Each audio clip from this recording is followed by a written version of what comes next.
Hello guys, welcome back to my channel. तो जैसा कि आपको टाइटल से पता लग ही रहा है कि आज हम पाइथागोरस जो हमारी थ्योरम होती है उसके विषय में ब्रीफली स्टडी करेंगे कि जो पाइथागोरस की थ्योरम होती है वो क्या होती है और हम उसको किस तरह से यूज़ कर सकते हैं और क्वेश्चन को सॉल्व कर सकते हैं। तो फर्स्ट ऑफ ऑल जो पाइथागोरस हमारी थ्योरम होती है वो जो हमारा समकोण त्रिभुज होता है उसमें हम जो हमारा कर्ण निकालना होता है या कोई भी अदर साइड निकालनी होती है हमें त्रिभुज की, उसके लिए हम उसको यूज़ करते हैं। तो बेसिकली जैसे ये समकोण त्रिभुज है, ठीक है, तो इसमें जो एक कोण होता है वो 90 डिग्री का होता है, ठीक है, जो एक एंगल होता है त्रिभुज में। जैसा आपको पता है कि एक आधार होता है जिसको हम बेस बोलते हैं, ठीक है, एक परपेंडिकुलर होता है जिसे शीर्षलंब कहते हैं, और तीसरा हमारा कर्ण होता है जिसे हम हाइपोटेन्यूज कहते हैं। और जो हमारी पाइथागोरस प्रमेय होती है, थ्योरम होती है, उसमें हम इस तरह से निकालते हैं कि ए बी का स्क्वायर बी सी का स्क्वायर इज इक्वल टू ए सी का स्क्वायर। मीन्स जो हमारा आधार है बेस, आधार का स्क्वायर जमा शीर्षलंब का स्क्वायर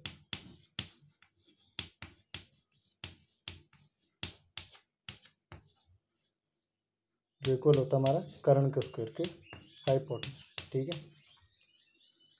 अब ये जो थ्योरम है वो कहती क्या है, ठीक है, जैसे कोई भी अगर समकोण त्रिभुज दिया है, कोई ट्रायंगल दिया है, ठीक है, उसमें जो हमारा आधार है, आधार की जो भी वैल्यू होगी, ठीक है, आधार का स्क्वायर जमा हमारे शीर्षलंब का स्क्वायर इज इक्वल टू हमारे कर्ण का स्क्वायर, कि इन दो भुजाओं के जब हम स्क्वायर करेंगे उसका जो टोटल आएगा वो हमारे हाइपोटेन्यूज के बराबर आएगा, ठीक है।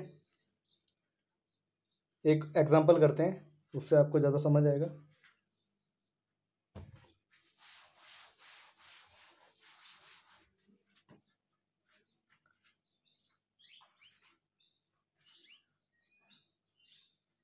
एग्जांपल है कि जो हमारा ए बी है वो 7 सेंटीमीटर है, ठीक है, और जो हमारा बी सी है वो 24 सेंटीमीटर है, और इसने हमें ए सी भी दी है जो हमारा 25 सेंटीमीटर है। अब हमें पाइथागोरस जो ये थ्योरम है इसका हमें यूज़ करना है और फाइंड आउट करना है कि जो हमारी ये थ्योरम है वो इस क्वेश्चन में एप्लीकेबल है या नहीं है, ठीक है। तो हम क्या करेंगे, सबसे पहले हम अपनी थ्योरम को लिख लेंगे, ठीक है, ए बी का स्क्वायर प्लस बी सी का स्क्वायर इज इक्वल टू ए सी का स्क्वायर। अब हम ए बी की जगह ए बी की वैल्यू लिखेंगे जो है 7 इसका स्क्वायर, ठीक है। उसके बाद बी सी की जगह बी सी की वैल्यू वो है 24 इसका स्क्वायर, और ए सी का स्क्वायर कितना 25, ठीक है। अगर हमारी ये दोनों साइड्स बराबर आती है, लेफ्ट हैंड साइड और राइट हैंड साइड, तो जो ये वैल्यूज़ हमें दी है वो एक समकोण त्रिभुज की है और ये इस प्रमेय को सिद्ध करती है, ठीक है। तो जैसे 7 का स्क्वायर है ये हमारे पास आएगा 49, 24 का स्क्वायर है ये आएगा 576, ठीक है, और 25 का स्क्वायर 625।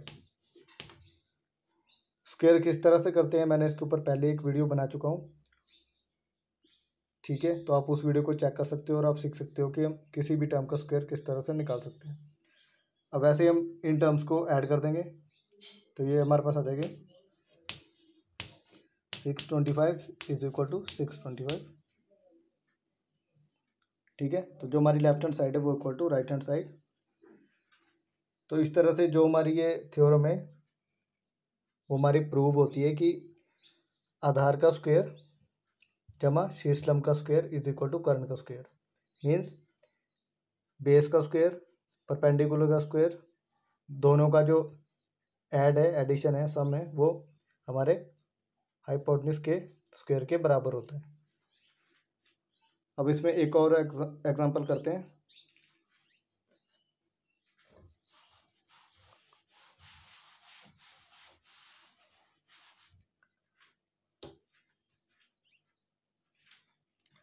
अब इसमें दिया ए बी है जो 5 सेंटीमीटर दिया है, बी सी 12 सेंटीमीटर दिया है और ए सी 13 सेंटीमीटर दिया है।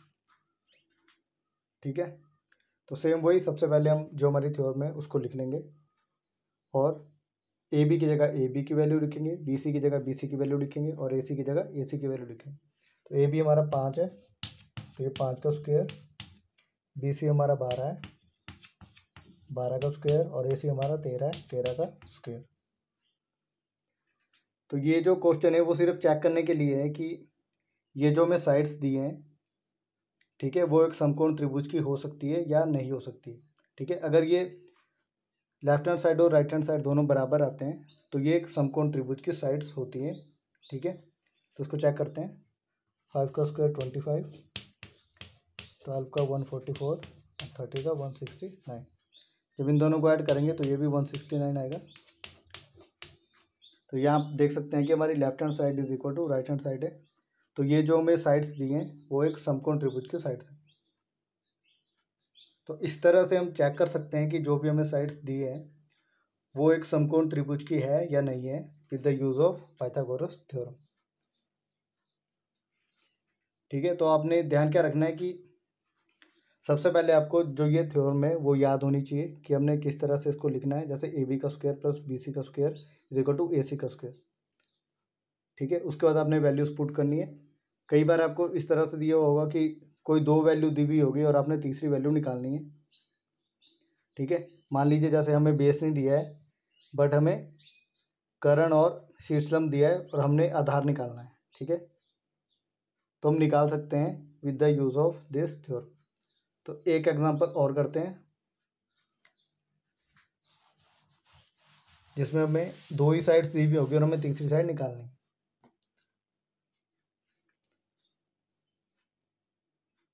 ठीक है, जैसे कि अगर हमें ए बी है वो 3 सेंटीमीटर दिया है, ठीक है, और हमें बी सी निकालना है और ए सी हमें 5 सेंटीमीटर दिया है। तो हम किस तरह से इस थ्योरम की यूज से बी सी को निकाल सकते हैं। सबसे पहले हमने ये थ्योरम लिखनी है, ए बी का स्क्वायर प्लस बी सी का स्क्वायर इक्वल टू ए सी का स्क्वायर। ठीक है, अब हमें ए बी की जगह ए बी की वैल्यू लिखनी है, वो है 3 सेंटीमीटर, तो इसका स्क्वायर। अब हमें बी सी नहीं दिया तो हम इसको एक्स मान लेते हैं, इसका स्क्वायर। ठीक है, और ए सी की जगह में 5 दिया है तो 5 का स्क्वायर। ठीक है, अब हम क्या करेंगे, 3 का स्क्वायर 9 हो गया और एक्स का स्क्वायर एक्स स्क्वायर हो गया, 5 का स्क्वायर 25 हो गया। अब जो बिना एक्स वाली टर्म है वो दूसरी तरफ चली जाएगी। जब ये दूसरी तरफ जाएगा तो इसका साइन चेंज हो जाएगा। ठीक है, तो हमारा X square is equal to 16 और जब हम एक्स की वैल्यू निकालेंगे तो वो हमारे पास आएगा 4। ऐसे वो प्लस माइनस 4 आएगा बट जो लेंथ होती है वो माइनस में नहीं आएगी, इसलिए हम प्लस वाली साइड लेंगे। तो जो हमारे बी सी है वो 4 सेंटीमीटर आएगा। ठीक है, अब इस बी सी की वैल्यू को आप चेक भी कर सकते हो कि अगर हम इस एक्स की जगह हम 4 लिखेंगे तो हमारे पास कितना बन जाएगा, 9 जमा 16 25। ठीक है, तो जो हमने वैल्यू निकाली वो सही है, जो इस थ्योरम को प्रूव कर रही है left hand side is equal to right hand side.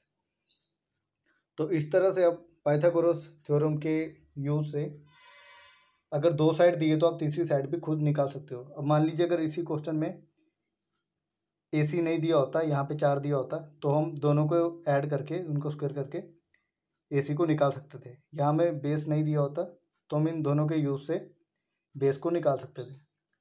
आपने जो मेन चीज़ है वो ध्यान ये रखनी है कि आपने स्क्वायर अच्छे से करना है और उसको ऐड अच्छे से करना है। ठीक है, और स्क्वायर निकालने के लिए मैं पहले ही बहुत सारी वीडियोस बना चुका हूँ, आप लोग उसको चेक कर सकते हैं कि किस तरह से हम किसी भी टर्म का स्क्वायर कर सकते हैं। तो आज की वीडियो में इतना ही करेंगे। उम्मीद है आपको पाइथागोरस जो थ्योरम है वो अच्छे से समझ आ गई होगी।